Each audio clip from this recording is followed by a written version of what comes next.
Much like a moth to a flame, there's always an underlying feeling that these characters have some tendencies that are rather peculiar, if not downright harmful. Initially, there are subtle allusions to them being flawed, but by making them relatable, we hope that they might change. That is, until the writers hit the audience with a truck by showcasing the degeneracy and depravity of these heroes. This makes the moments when they fall even more painful to witness, yet somehow also remains cathartic, because we know that like one domino falling after another, this is merely a logical progression of events, and each decision they've been making so far has always been leading to this very outcome. Anything different would not only be a departure from what their character has been, but it will also feel like a cop-out just to give the character some plot armor or a happy ending. And that's why I see this as the author staying true to reality and the way things are, rather than the way they should be. So that's why by starting from a position where we empathize and understand them, it makes their flaws appear realistic, while their descent into depravity becomes an insightful journey that sheds light on human psychology and philosophy in a way that no other character particularly can. Of course, there are other factors that improve the story too, like the side characters, the world building, and the narrative. But having some degree of understanding with the flawed main character, I think is fundamental to enjoying their story. Because when we see their true colors, they shatter the illusion of relatability and leave us with a story that stands on its own 2 feet as a unique piece of literature that can be analyzed endlessly by critics and YouTubers. So for this video, I want to look at 3 characters, all of whom have distinctive influences that breed their flaws, and each provides us with a unique response to their flaws that departs from common tropes and is almost archetypal in how a character can be portrayed. They make us confront our own demons and the darkness within us, and in the process, they make you relate to theirs too. From the very start of BoJack Horseman, we understand that BoJack is, for the lack of a better word, an asshole. He is a person, or horse, who wants to break out of the loop of negativity he's in, but repeatedly, he keeps making one terrible decision after another as we, along with him, learn that he can't change. So in an effort to lower the mental stress he feels, he attempts to find some kind of comfort by misrepresenting his own past just to cope. However, with a life like his that is filled with wrong decisions, reality is bound to catch up with him. The first time he's delivered this realization is from the biography that Diane writes about him. He learns how his actions and thoughts are actually perceived by the people around him, and his delusional self-image born from his narcissism shatters. So to escape the overwhelming feeling of accountability, he hopes that at the very least he is a good person. But soon enough, even that self-perception of his shatters. As we follow him through the story while he's trying to come to terms with this knowledge, we also start to empathize with him as he recognizes his flaws and begins to loathe himself for the way he thinks and acts. Slowly, as the seasons continue to unfold, his past re-emerges and it brings him to a confrontation with Herb Kazaz, the person that was once his best friend and mentor, who is also the reason for the fame and status that BoJack currently enjoys because all of his success is from the Horsing Around show, which Herb created and wrote. Yet, when we're shown the past, we learn that despite all of the things Herb has done for him, BoJack abandons him at the lowest possible moment in his life when he was axed from the show for his sexual orientation.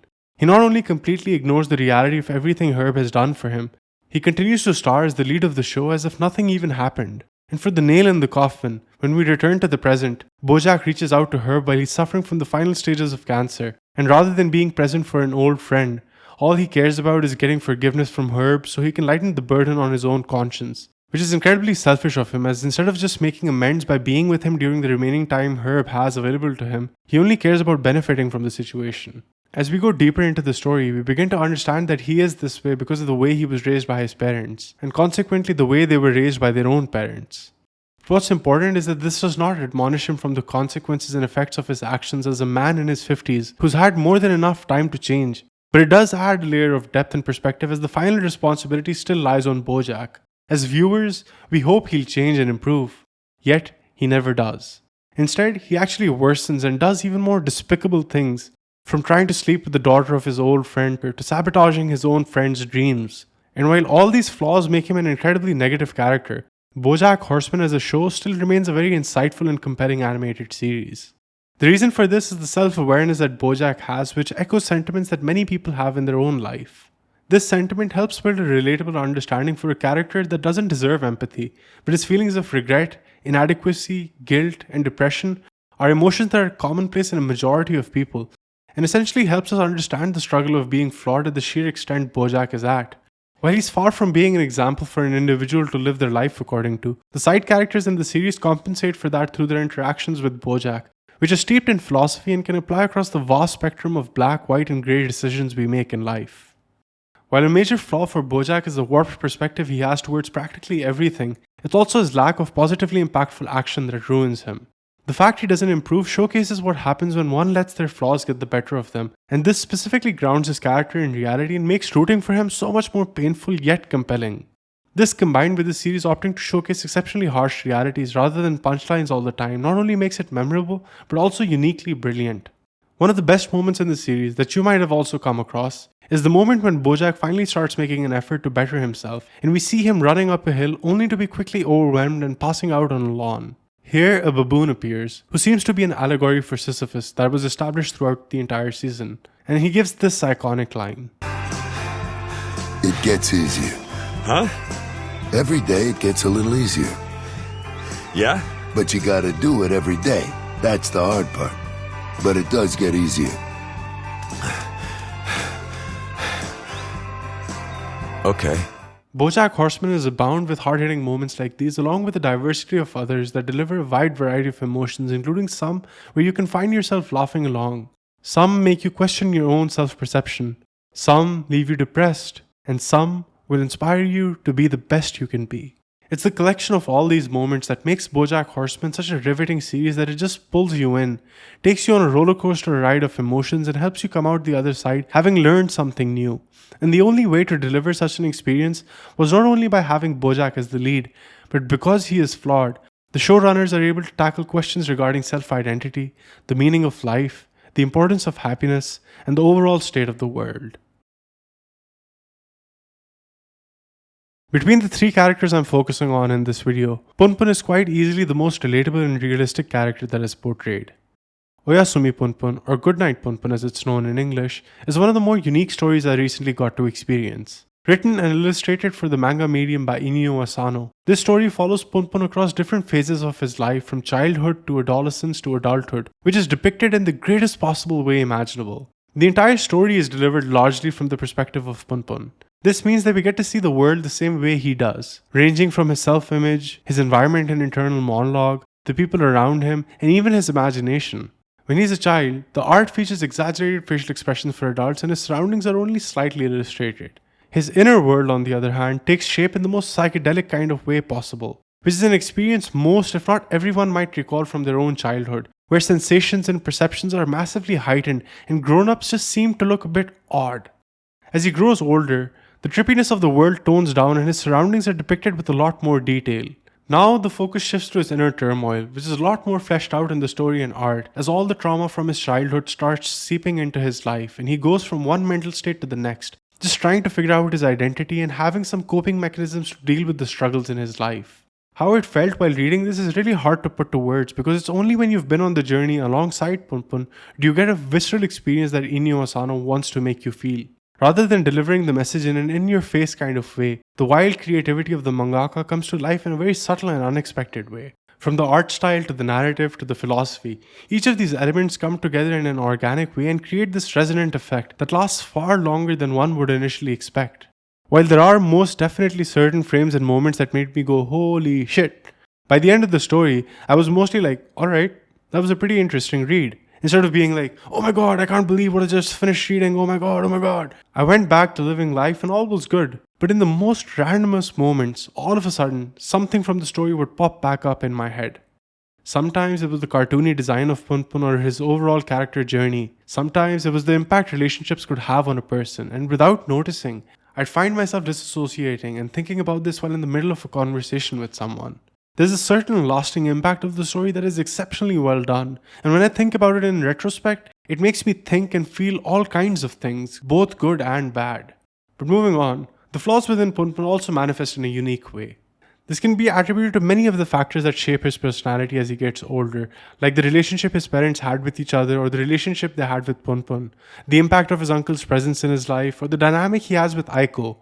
All of these are what make Punpun who he is, and because of the way Asano utilizes his monologues, we also get to peer into how his mind works, and we see the effect each of these things has in his thinking. Starting off, he's a relatively blank slate, aside from being an overthinking and anxiety-ridden child. But as time passes, we see him submitting to his rather depraved impulses after overloading himself with needless thoughts, and this loop I think is what defines the character. Fueled by madness, anxiety, and his obsession with Aiko, his flaws culminate in him diving into a downward spiral where rather than fixing his issues, he, along with Aiko, face their problems in a completely destructive way. Punpun attempts to reconcile Aiko's relationship with her mother. When Aiko tries to escape her home with Punpun, her mother goes into a frenzy and ends up stabbing her. So driven into a corner and in an effort to defend themselves, they end up taking her life. And driven by their own madness and immaturity, rather than talking to the authorities about what happened, they abandon every connection to society and just run away together. But the horrors of this incident were a bit too traumatic, and it creates a rift between the two of them as they continue on their journey. Eventually, the sheer turmoil in their relationship and life reaches such an unreasonable point that Aiko convinces herself and Punpun that she should remove his eye with a spoon, leaving Punpun one eye short as they continue their journey. Not long after reaching the destination they left for, her physical and mental state reaches an all-time low and she ends up taking her own life, leaving behind a disheveled and disoriented Punpun whose cartoony bird figure has transformed into a demonic bird-like thing. As he's lying on the ground with a quiet comprehending of the state of everything, the one slightly less dysfunctional relationship he had with Sachi is what somewhat saves him. As we're taken a few years into the future, we see Punpun at a high school reunion with him and Sachi still a couple, now with a full-grown child, and we realize this is the same child that Sachi wanted to abort. And with this thought, the story comes to an end. There are multiple themes at play within the story, from the faceless caricature of Punpun to help readers identify with him, to the fact that Punpun is a fundamentalist for whom nothing seems to go right. Asano wanted to depict a life filled with failures, with plenty of things beyond Punpun's control, and many of which were within his control, but none of it seems to ever go right for him. This is truly a deeply introspective story that looks at how an individual's nurture shapes their mindset, and how escaping the spiral needs to be more than a conscious effort. And it probably makes the best argument I've ever seen for therapy. But Punpun's flaws and his reaction to them, similar to Bojack, are born from his mindset. But compared to a 40-year-old horseman who has had much more time to change, Punpun is far younger than him, and the story follows him from a much earlier period in time where he is more susceptible to the influences of those around him. Rather than being the cause for everything wrong, a lot of wrong happens to him too, and this essentially creates a chain of misery that just overwhelms and takes over the story. Similarly, they also share a self-loathing mindset, but the impact of people is what throws Punpun into the downward spiral which he can't escape from.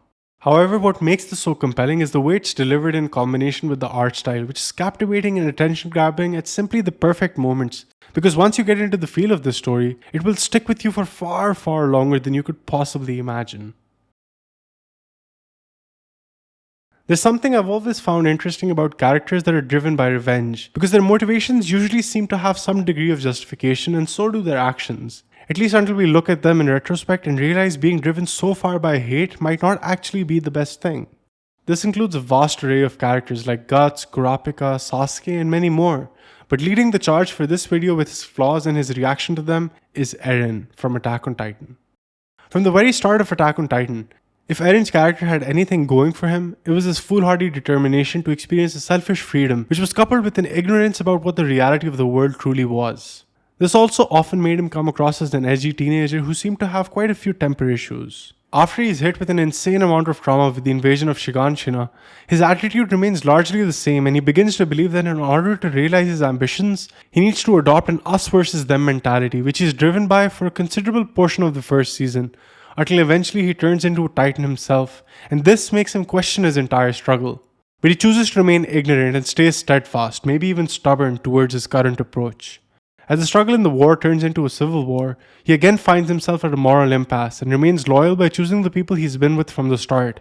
Eventually, he and his crew manage to overcome the internal struggle and the Marleyan enemies that were on parity, which is where his character makes the most drastic shift.